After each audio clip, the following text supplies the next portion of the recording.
ആന്റണി രാജുവിന് പകരമാണ് ഗണേഷ് കുമാർ പിണറായി മന്ത്രിസഭയിലേക്ക് വരുന്നത്. അപ്പോൾ ആന്റണി രാജു കൈകാര്യം ചെയ്യുന്ന ഗതാഗത വകുപ്പായിരുന്ന മുഖ്യമന്ത്രി കെ ബി ഗണേഷ് കുമാറിന് നൽകുക. എന്നാൽ ഗതാഗതത്തിന് പുറമെ സിനിമാ വകുപ്പ് കൂടി വേണമെന്ന ആവശ്യമാണ് സിനിമാ നടൻ കൂടിയായ കെ ബി ഗണേഷ് കുമാർ ഇപ്പോൾ സർക്കാരിന് മുന്നിൽ വച്ചിരിക്കുന്നത്. സിനിമാ വകുപ്പ് കൂടി കിട്ടിയാൽ കൊള്ളാം എന്ന തൻ്റെ ആഗ്രഹമാണ് മുഖ്യമന്ത്രിയെ കെ ബി ഗണേഷ് കുമാർ അറിയിച്ചിരിക്കുന്നത്. ഇപ്പോൾ CPM-ന്റെ മന്ത്രിയായ സജി ചെറിയാനാണ് സിനിമാ വകുപ്പ് കൈകാര്യം ചെയ്യുന്നത്. നേരത്തെ രണ്ടാം പിണറായി മന്ത്രിസഭയുടെ തുടക്കം മുതൽ സജി ചെറിയാനാണ് സിനിമാ വകുപ്പ് കൈകാര്യം ചെയ്തിരുന്നത്. ഇടവേളയിൽ സജി ചെറിയാൻ രാജിവെച്ച് മാറി നിൽക്കേണ്ടി വന്നപ്പോൾ മാത്രം ആ വകുപ്പ് അദ്ദേഹത്തിൻ്റെ കയ്യിൽ നിന്ന് പോയി. അപ്പോൾ സാംസ്കാരിക സിനിമാ വകുപ്പുകൾ ഭരിച്ചത് VN വാസവനായിരുന്നു.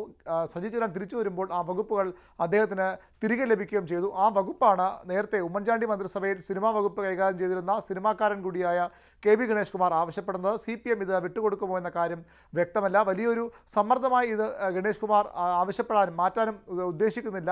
തൻ്റെ ആഗ്രഹം മുഖ്യമന്ത്രി അറിയിച്ചു എന്ന് മാത്രമാണ് ഗണേഷ് കുമാറുമായി ബന്ധപ്പെട്ട കേന്ദ്രങ്ങൾ അദ്ദേഹത്തിൻ്റെ പാർട്ടി നേതൃത്വം വ്യക്തമാക്കുന്നത്. ഏതായാലും ഒരു പുതിയ വകുപ്പ് കൂടി ആവശ്യപ്പെടുകയാണ് കെ ബി ഗണേഷ് കുമാർ. മറ്റു പ്രധാനപ്പെട്ട നീക്കം അദ്ദേഹത്തിൻ്റെ ഭാഗത്തുണ്ടായിരിക്കുന്നത് ഔദ്യോഗിക വസതി വേണ്ട എന്ന തീരുമാനമാണ്. ഇപ്പോൾ തന്നെ ഔദ്യോഗിക വസതിയുടെ കാര്യത്തിൽ മന്ത്രിമാർക്ക് എല്ലാവർക്കും കിട്ടാത്തൊരു സാഹചര്യം നേരത്തെ ഉണ്ടായിരുന്നു.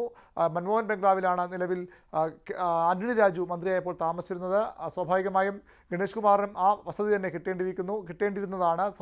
മൻമോഹൻ ബംഗ്ലാവിനെ ചുറ്റിപ്പറ്റി നിരവധി കഥകളുണ്ട്. അവിടെ താമസിക്കുന്നവർ പിന്നീട് മന്ത്രിസഭയിലേക്ക് വരില്ല എന്ന വലിയ വിശ്വാസം അത്തരത്തിൽ അന്ധവിശ്വാസികളായ ചില മന്ത്രിമാർക്കെങ്കിലും ഉണ്ടായിട്ടുമുണ്ട്. അതൊക്കെ മറികടന്നുകൊണ്ട് അവിടെ താമസിക്കാൻ താല്പര്യം കാട്ടിയ മന്ത്രിമാരും തോമസ് ഐസക്കിനെ പോലെയുള്ളവർ ഉണ്ട് എന്നതും വസ്തുതയാണ്. ഏതായാലും ഔദ്യോഗിക വസതിയെ വേണ്ട എന്ന നിലപാടിലേക്കാണ് കെ ബി ഗണേഷ് കുമാർ എത്തുന്നത്. മറ്റൊരു പ്രധാനപ്പെട്ട കാര്യം അദ്ദേഹം അറിയിച്ചിരിക്കുന്നത് പേഴ്സണൽ സ്റ്റാഫുകളുടെ എണ്ണം എപ്പോഴും സർക്കാരിന് വലിയ ബാധ്യതയായി മാറുന്നു. അവരുടെ പെൻഷൻ ഉൾപ്പെടെ കാര്യങ്ങൾ ധൂർത്തെന്ന വിലയിരുത്തൽ അഭിപ്രായം ഗവർണർ നടത്താറുണ്ട്, വിമർശനം ഉന്നയിക്കാറുണ്ട്.